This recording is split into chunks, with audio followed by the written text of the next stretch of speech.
આવેલ સ્વયંભૂ હનુમાન મંદિરે દર વર્ષે ધનતેરસ અને કાળી ચૌદશનો પરંપરાગત મહામેળો યોજાય છે અને આ મહામેળામાં લાખો ભક્તો ભગવાનના દર્શન કરવા માટે પહોંચતા હોય છે।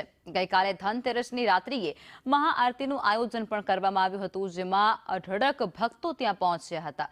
એક અંદાજ પ્રમાણે 4 થી 5 લાખ ભક્તો આ 2 દિવસમાં દર્શનાર્થે પહોંચતા હોય છે, જેને લઈ અને ચુસ્ત પોલીસ બંદોબસ્ત પણ ત્યાં ગોઠવી દેવામાં આવ્યું છે। કાળી ચૌદશની રાત્રે 12 વાગ્યા સુધી ભક્તો દર્શન કરી શકશે તે પ્રકારની વ્યવસ્થા પણ ત્યાં કરવામાં આવી છે। અમારા શ્રી સ્વયંભૂ ડભોડિયા હનુમાનજી દાદાનું બહુ મોટું નામ છે, ભક્તોને બહુ શ્રદ્ધા છે એમના ઉપર। ધનતેરસ કાળી ચૌદશનો મહામેળો 2025ની લગભગ 15 દિવસથી અમે તડામાર તૈયારીઓ કરતા હતા। ગ્રામજનોના સહયોગથી ખૂબ સારી અમને ગામજનોએ બધી સેવા અમને મંદિરમાં બી આપી છે અને બેસતા વર્ષ સુધી અન્નકૂટના બી દર્શનનો અમે કાર્યક્રમનું આયોજન કરેલું છે। 4 થી 5 લાખ માણસો આજે આરતી મહાઆરતીના જે દર્શન કરી અને દાદાના આશીર્વાદ લઈ અને ધન્ય થયા છે।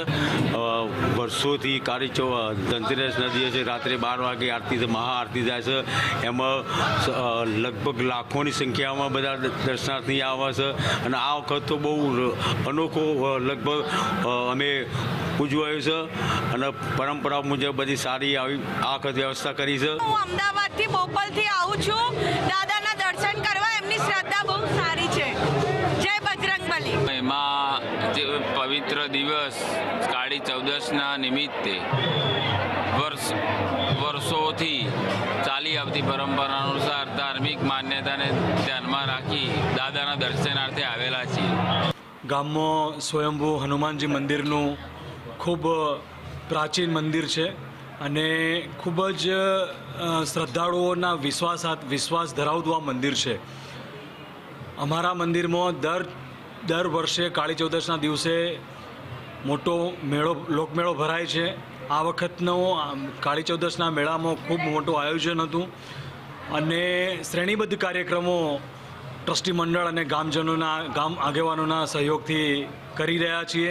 આજે દાદાની 12 વાગ્યાની આરતીમાં પણ લાખોની સંખ્યામાં શ્રદ્ધાળુઓ દાદાની ઉપાસના કરવા માટે અહીંયા ઉપસ્થિત રહ્યા હતા।